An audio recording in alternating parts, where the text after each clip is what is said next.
Madame, Monsieur, bonsoir, bienvenue. Il est 20h15, c'est Info Soir. Tout de suite, les titres de cette édition. Un projet de décret relatif à la télémédecine adopté lors du Conseil de gouvernement. Nous ferons le point sur cette plateforme qui ont connu un essor fulgurant pendant la période de confinement avec le docteur Marwan Hakam, médecin expert en santé connectée. C'est une mission qui s'annonce compliquée, enquêter sur l'origine de la pandémie qui a tué près de 2 millions de personnes dans le monde. Après plusieurs mois de négociations, une équipe de l'OMS est arrivée ce jeudi à Wuhan, en Chine. Aider les sans-abri à se protéger du grand froid, c'est l'une des principales missions des équipes de l'association Joud qui se déploie au chevet de ces personnes vulnérables. Comment s'organise cette mobilisation? Hind Laïdi, présidente de Joud, nous en parlera dans un instant. La mémoire de Chaïbia et ses œuvres sont célébrées par la Fondation CDG qui lui consacre une grande exposition retraçant les différentes périodes de la vie de cet artiste autodidacte, Chaïbia, la magicienne des arts. C'est une rétrospective à découvrir dans le Journal des Arts avec Sabi Halis. Elle a connu un essor fulgurant pendant la période de confinement, la télémédecine. Durant ces derniers mois, de nombreuses plateformes ont vu le jour, mais certaines d'entre elles ne respectent pas le cadre réglementaire qui encadre la pratique de cette activité. Un projet de décret relatif à la télémédecine a été adopté aujourd'hui lors du Conseil de gouvernement, une réunion tenue depuis Dakhla par visioconférence. Reportage Jihan Doublali, le récit est de Jazir Hemmari. C'est par visioconférence et pour la première fois depuis Dakhla que Saad Eddine Othmani a présidé le conseil de gouvernement, une rencontre virtuelle lors de laquelle a été adopté le projet de décret relatif à la télémédecine. Le conseil de gouvernement a adopté le projet de décret 2-20-675, modifiant et complétant le décret 2-18-378, adopté le 25 juillet 2018 relatif à la télémédecine.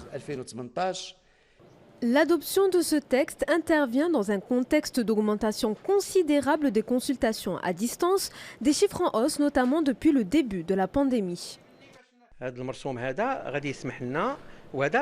Ce décret va nous permettre d'assurer la sécurité des données à caractère personnel des patients qui consultent à distance, un point que nous soulevons depuis plusieurs années. Cette révision prévoit également la présence d'un représentant de l'Ordre national des médecins lors de la visite de conformité énoncée dans l'article 5 du dit décret. Le principe d'un acte de télémédecine est la mise en relation à distance de patients et de professionnels médicaux grâce aux technologies de l'information et de la communication. Parmi ces nombreuses plateformes gratuites, on retrouve tabeb24.com, lancé par le ministère de la Santé en partenariat avec le Conseil national de l'Ordre des médecins, où plusieurs médecins généralistes ou spécialistes ainsi que des dentistes proposent à titre bénévole un service de téléconseil. Il y a aussi la plateforme avismédical.ma, accessible gratuitement aux citoyens. Et pour parler de cette pratique qui a été au cœur des dispositifs de gestion de la crise sanitaire mis en place par de nombreux pays, nous recevons ce soir le docteur Marwan Hakam, médecin expert en télémédecine et en santé connectée. Docteur, bonsoir. Bonsoir Léla. Alors pour commencer, une question que beaucoup de personnes peuvent se poser et qui est légitime, c'est comment la télémédecine peut être efficace, sachant qu'il n'y a pas de contact humain entre le praticien et le patient. Avec une caméra, on ne peut pas forcément prendre une tension, ausculter un cœur. Comment l'examen clinique peut-il se faire et peut-il être fiable surtout? Très bien. Alors merci pour cette question parce qu'elle est vraiment didactique. Elle permettra aussi aux gens de comprendre ce que c'est qu'une téléconsultation et les outillages qu'il faut pour faire une téléconsultation. Alors il y a deux types de téléconsultation. Ce qu'on appelle la téléconsultation non outillée, c'est celle en fait que proposent certaines plateformes, mais qui, à mon sens, ne peut être que complémentaire à un examen physique en cabinet. Donc elle peut servir éventuellement dans des situations de contrôle ou d'aiguillage ou d'ajustement de traitement.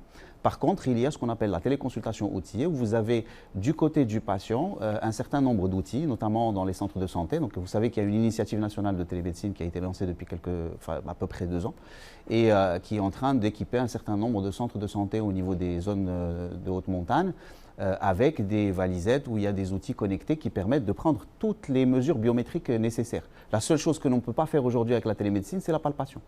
Et là, en fait, c'est le professionnel de santé qui est en général qui accompagne le patient qui va la faire et qui va être l'interface humaine avec le patient de l'autre côté. Mais il n'y a pas réellement une déshumanisation en fait, du contact puisqu'il y a cette vidéotransmission. Alors les études internationales démontrent que cette vidéotransmission donne exactement les mêmes critères de satisfaction et les mêmes normes de satisfaction que la visite en présentiel, notamment même dans des spécialités complexes comme la télépsychiatrie par exemple, où nous avons besoin d'un contact dual. Alors on l'a dit, il y a beaucoup de plateformes. Qu'en est-il de la réglementation de ces plateformes et de la télémédecine? Alors, la réglementation existe depuis 2018 d'abord. Le décret qui a été approuvé aujourd'hui est un décret modificatif, c'est-à-dire qu'il ne vient que changer quelques détails techniques, notamment un détail qui était assez important pour la vulgarisation de la téléconsultation dans le milieu libéral, qui est le changement de la définition de la téléconsultation. La téléconsultation obligeait jusqu'à aujourd'hui que le patient soit obligatoirement accompagné d'un professionnel de santé. Ce qui fait qu'elle était utile dans le circuit public, dans les centres de santé, mais qu'elle n'était pas envisageable en milieu de ville. C'est-à-dire que moi, patient citoyen, prendre mon téléphone et parler avec mon médecin, c'était illégal. Ça a été fait pendant la période du confinement.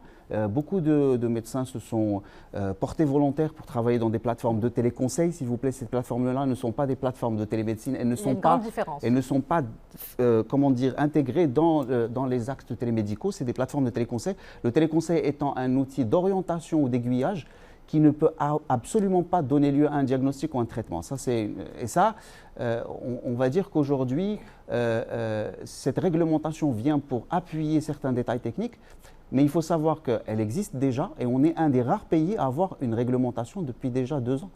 Alors, est-ce que dans ce contexte d'urgence sanitaire, le virage du numérique en santé s'est vraiment accéléré ? Ça a bouleversé un petit peu les choses, où on va dire ça a brusqué certaines prises de décision. Parce que pendant assez longtemps, concernant la télémédecine en général au Maroc, il y avait une espèce de levée de bouclier et un statu quo. Personne ne voulait en parler. Pourquoi? Parce qu'il n'y avait pas de discussion entre les professionnels technologiques et les professionnels médicaux et les ordres pour essayer de comprendre à quoi pourrait servir cette télémédecine. Et donc il y avait une crainte de déshumanisation de l'acte médical, comme je vous ai dit, voire même une crainte de remplacement du médecin physique, ce qui n'a absolument pas lieu d'être, et il ne faut absolument pas penser la télémédecine dans ce sens. La télémédecine est un complément de la médecine physique. Donc aujourd'hui, est-ce que c'est un virage numérique brusque? Oui. Est-ce qu'on va assister à une digitalisation comme ce qu'on a vu dans d'autres secteurs? Non, parce que dans l'acte médical, et la télémédecine a en son sein un acte médical, ce n'est pas seulement un acte technologique. Et je suis provider technologique et en même temps médecin, donc j'ai les 2 casquettes, donc j'ai un peu de retenue à garder. Il faut obligatoirement savoir que c'est vraiment quelque chose qui va compléter la médecine présentielle, et la médecine présentielle ne peut pas être remplacée comme on verrait des opérations techniques bancaires ou financières qui sont remplacées complètement par l'intelligence artificielle. Ce n'est pas le cas de la médecine. Le message est très clair. Une dernière question brièvement. Est-ce que ces plateformes sont sûres? Est-ce que les systèmes qui sont utilisés, ce sont des outils qui respectent le règlement général sur les données à caractère personnel? Quelques-unes, pour être vraiment franc. Quelques-unes, pourquoi? Parce qu'il y avait une espèce de brouillard législatif et réglementaire et il n'y avait pas vraiment de contrôle. Donc il y a beaucoup de geeks qui ont très vite produit des plateformes technologiques et ils les ont mises sur le marché. Ils ont commencé à proposer ce genre d'outils pour que les médecins les utilisent. Les médecins n'étant pas informés de leurs obligations, notamment la demande obligatoire d'une autorisation préalable, une autorisation définitive de l'exercice de la télémédecine. Même si moi j'ai mon autorisation d'exercice médical en tant que médecin, je dois demander une autre autorisation d'exercice télémédical. Donc ça a été fait de manière un peu, excusez-moi en arabe, ashwa'i. Et aujourd'hui, je pense que cette modification du décret va amener encore une fois les choses sur la table et il va y avoir certains contrôles qui vont se faire, notamment cette modification en rapport avec l'obligation d'avoir d'abord un accord sur le respect des données à caractère personnel par le CNDP avant de pouvoir demander cette autorisation préalable. Alors juste en dernier, les autorisations ne peuvent pas être demandées par les plateformes technologiques en elles-mêmes. La loi est claire. Seuls les médecins ou les professionnels de santé ou les établissements de soins sont des porteurs de projets télémédicaux. On ne peut pas avoir une start-up qui va venir et qui va dire « je propose de la télémédecine ». Non, elle propose de faciliter la télémédecine à ceux qui vont effectivement provisionner l'acte médical à travers des outils de télécommunication et d'information. Dr Hakam Marwan, merci Merci pour cet éclairage. Jetons à présent un coup d'œil sur les derniers chiffres du Covid-19 au Maroc. Durant ces dernières 24 heures, 1279 cas de contamination ont été enregistrés, un intervalle durant lequel 44 décès ont été annoncés. Et pour ce qui est des guérisons, 1889 rémissions ont été répertoriées à travers les différentes régions du royaume. Enquêter sur l'origine de la pandémie qui a tué près de 2 millions de personnes dans le monde. Après plusieurs mois de négociations, une équipe de l'OMS est enfin arrivée ce jeudi à Wuhan, en Chine, une mission qui s'annonce compliquée. Les détails avec Mamadou Diaye. C'est une arrivée suivie de près à travers le monde.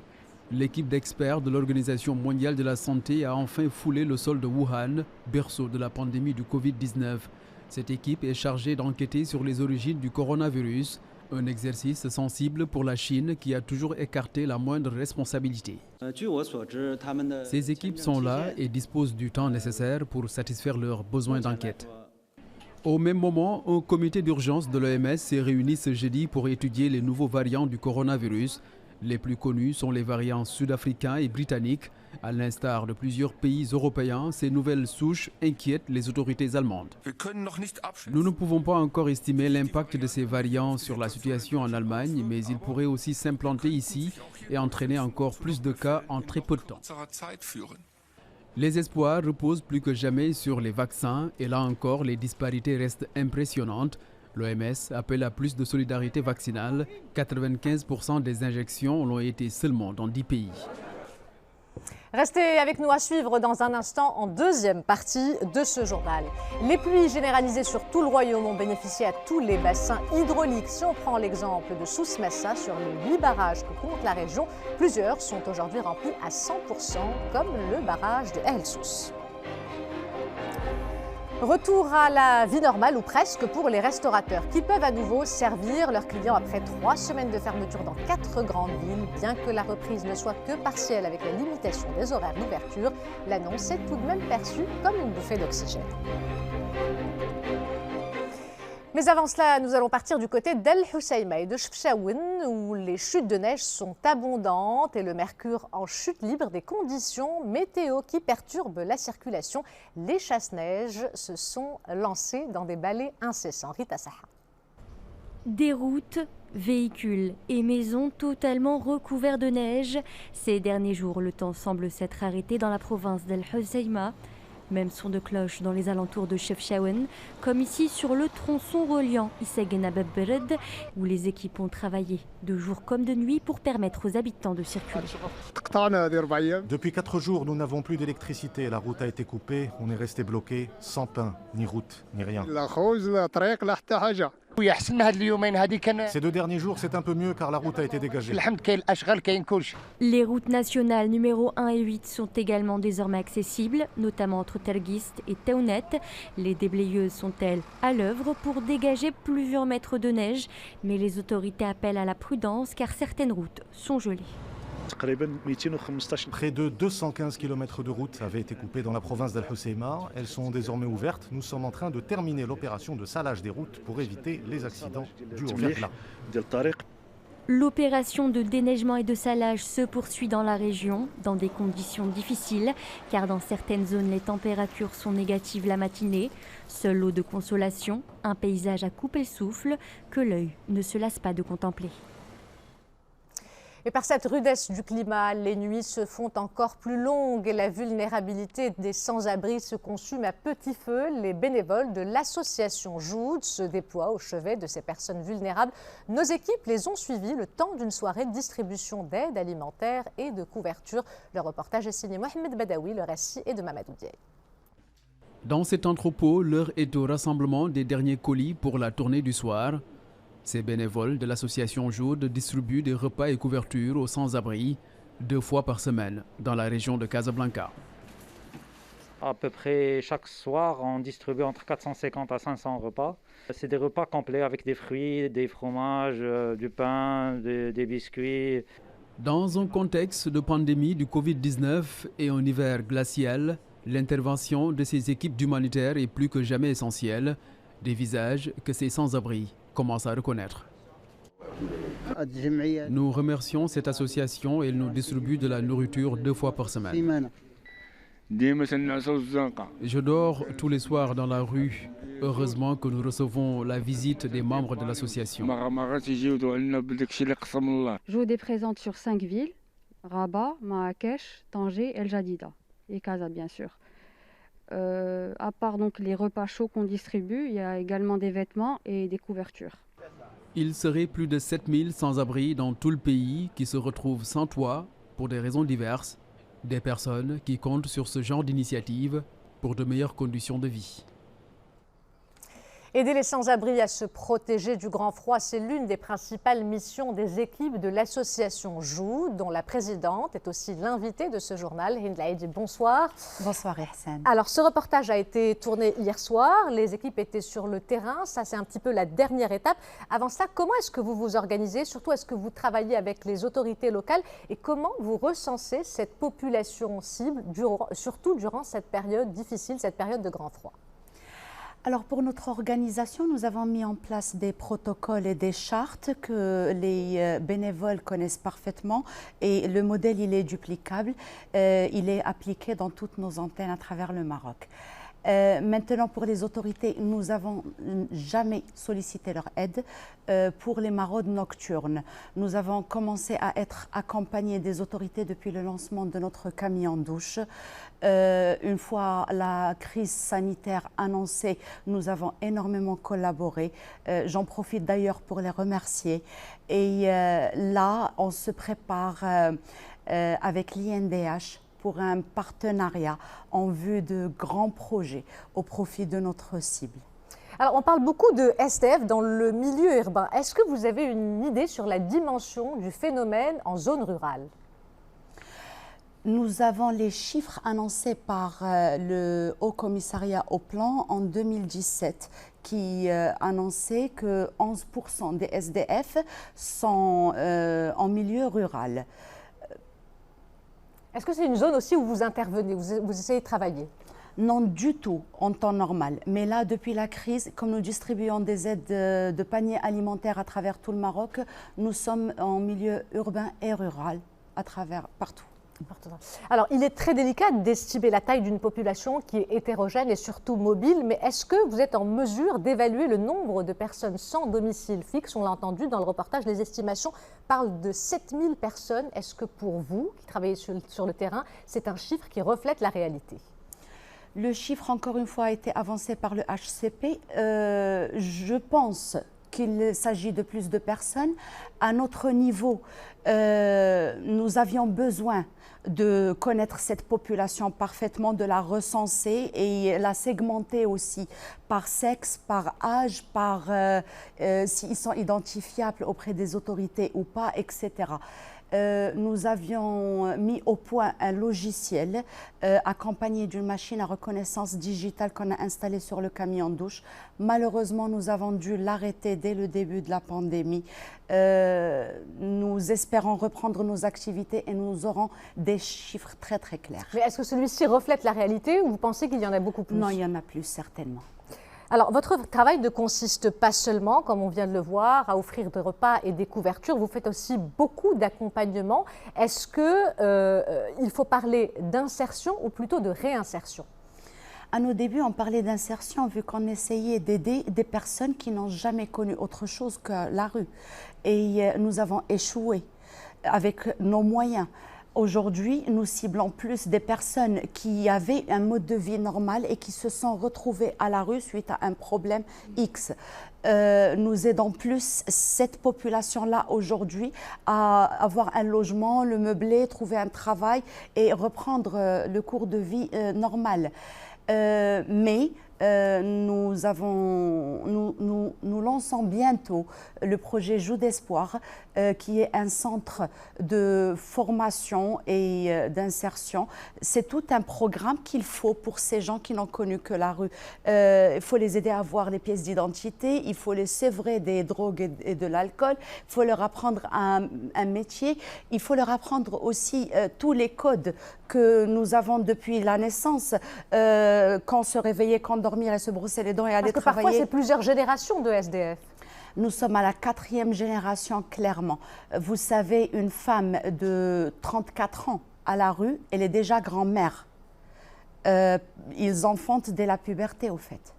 Hind Laïdi, merci d'avoir été avec nous ce soir et d'avoir répondu à toutes nos questions. C'est moi qui vous remercie. On vient d'en parler, les conditions météo sont difficiles, mais les pluies abondantes de ces derniers jours sont bénéfiques pour les réserves des barrages remplis à plus de 44%. Si on prend l'exemple de Souss Messa, sur les 8 barrages que compte la région, plusieurs sont aujourd'hui remplis à 100%, comme le barrage de El Souss. Chazel Hmel. Ce spectacle, les habitants de la région de Souss Messa en sont privés depuis plusieurs mois. Les pluies survenues la semaine dernière ont permis d'éviter l'épuisement des retenues d'eau dans les barrages, de quoi ravir les agriculteurs de la région. L'année dernière, nous avons beaucoup souffert à cause de la sécheresse. Les dernières pluies nous redonnent espoir. Les dernières précipitations nous ont ravis, car sans eau, le barrage se vide et nous ne pouvons plus irriguer. L'évolution du taux de remplissage des barrages a atteint plus de 44%, soit 6,9 milliards de mètres cubes. Sur les 8 barrages que compte la région, plusieurs sont aujourd'hui remplis à 100%, entre autres le barrage de El Souss. Les dernières pluies ont permis de stocker de l'eau à hauteur de 100%. Pour le barrage, cela va permettre de faire revivre l'agriculture à Al-Gerdan. Cette quantité d'eau va assurer l'approvisionnement en eau potable et lancer favorablement la saison agricole et l'irrigation des terres. La capacité de stockage qui est actuellement de 730 millions de mètres cubes grâce aux 8 barrages est appelée à évoluer pour se situer à 1040 millions de mètres cubes. C'est dans le cadre du programme national d'approvisionnement en eau potable et d'irrigation 2020-2027 que cette capacité augmentera après la mise en service du barrage Sidi Abdallah. Les pluies généralisées sur tout le royaume ont bénéficié à tous les bassins hydrauliques. Le taux de remplissage des barrages relevant du bassin hydraulique de Sbou a atteint au 12 janvier courant 62%. Autre chiffre, il concerne l'aquaculture. Près de 98 fermes agricoles ont amorcé leur installation entre 2020 et le premier semestre de cette année, dont 85 projets localisés au niveau de la région de Dakhla Oued Dahab. L'ensemble de ces projets contribueront à la création de plus de 1250 emplois. Retour à la vie normale, ou presque, pour les restaurateurs qui peuvent à nouveau servir leurs clients après 3 semaines de fermeture dans 4 grandes villes, bien que la reprise ne soit que partielle, avec la limitation des horaires d'ouverture et la capacité d'accueil réduite. L'annonce est tout de même perçue comme une bouffée d'oxygène. Reportage à Agadir, le récit est de Rita Sah. Levée de rideaux, nettoyage des façades. À Agadir, les restaurants se font une beauté pour leur réouverture. Après 3 semaines de disette, les restaurateurs peuvent enfin reprendre le travail et régaler ainsi les papilles de leurs clients. La réouverture des restaurants à Agadir jusqu'à 20h chaque jour, eh bien, nous pouvons dire qu'il s'agit d'une bonne décision. Il vaut mieux qu'il ferme à 20h plutôt qu'il soit complètement fermé.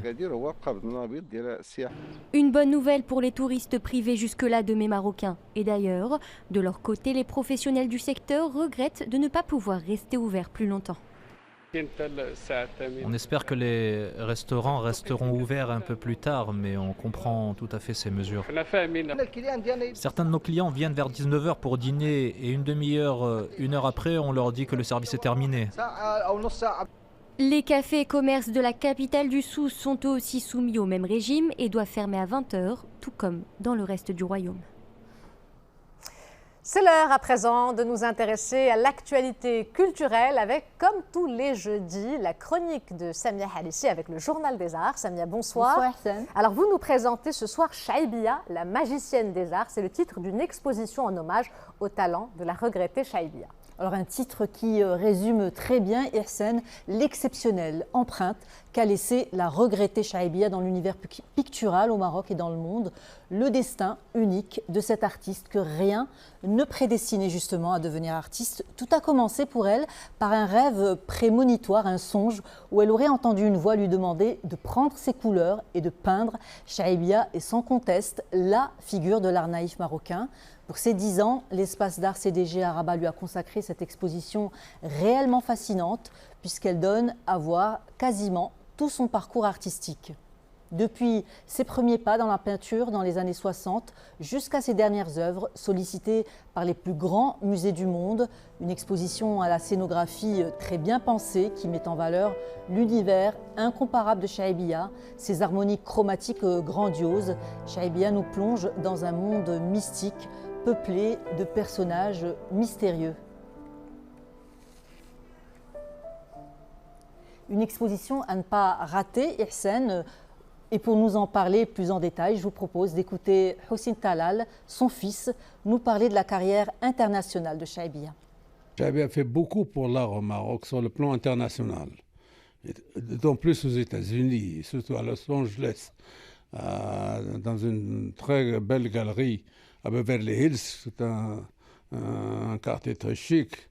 Et Chahibia avec ses caftans, sa tenue marocaine et sa façon de parler qui a complètement impressionné les Américains. Vous savez, il y a des artistes comme Chahibia, qui ont des génies. Chahibia avait une peinture, on peut appeler ça art brut, avait une peinture qui était une nouvelle façon d'expression pour les Européens. Et ça c'est le succès de Chahibia dans différentes expositions à l'étranger. Et on poursuit, Samia, avec vos propositions de sortie et votre agenda. Et on commence, Ihsen, avec du cinéma. Et Dieu sait combien ça nous manque en ce moment. Le premier festival international du cinéma indépendant de Casablanca qui se tient en ligne du 27 au 31 janvier prochain. Une Fashion Week organisée par des étudiants, c'est jusqu'au 16 janvier à Casablanca. Et enfin, à Marrakech, l'exposition chronique Ex-Art contemporain le 22 janvier, Ihsen. Merci Samia, on vous retrouve la semaine prochaine pour un nouveau programme culturel. Elle ne représente que 15% des sets lors des festivals de musique électronique. Il s'agit bien évidemment des femmes DJ. L'inégalité semble amplifiée dans ce genre musical en particulier. Je vous propose d'aller en Tunisie pour y découvrir un studio exclusivement dédié à la formation des femmes pour leur permettre d'exercer ce métier essentiellement masculin dans ce pays où le cap des préjugés sur le travail nocturne est loin d'être franchi. Salut Mabnab. Elle rêve de faire de sa passion pour les platines un métier. Raoula s'initie au DJing depuis quelques semaines. La formation durera 3 mois. Comme elle, 50 jeunes femmes se succèdent derrière les tables de mixage pour apprendre les bases et pourquoi pas un jour animer une soirée. Lorsque j'ai décidé de devenir DJ, certains ne me comprenaient pas. J'ai rencontré beaucoup de difficultés. Heureusement, certaines personnes vous encouragent et vous poussent à réaliser vos rêves. À l'origine de ce studio, né en 2018, Olfa Arfaoui, elle est DJ et milite depuis 10 ans pour le respect de l'égalité homme-femme. Nous avons lancé une campagne baptisée 16 DJ contre la violence. C'était un festival numérique diffusé sur la page du studio, la page Facebook, et nous voulions donner une voix aux artistes de l'académie pour exprimer leur rejet de toute forme de violence. À Tunis, elles ne sont pour l'instant qu'une dizaine à exercer cette profession largement impactée par la crise du Covid-19. Avec plus de temps libre, Haïfa est devenue enseignante. J'ai eu la chance d'avoir une famille assez cool qui me supporte. On a juste besoin de changer un peu les mentalités. De quoi permettre à la 50aine de jeunes femmes formées ici pour l'instant de se faire une place dans ce monde essentiellement masculin et peu ouvert aux nouveaux talents.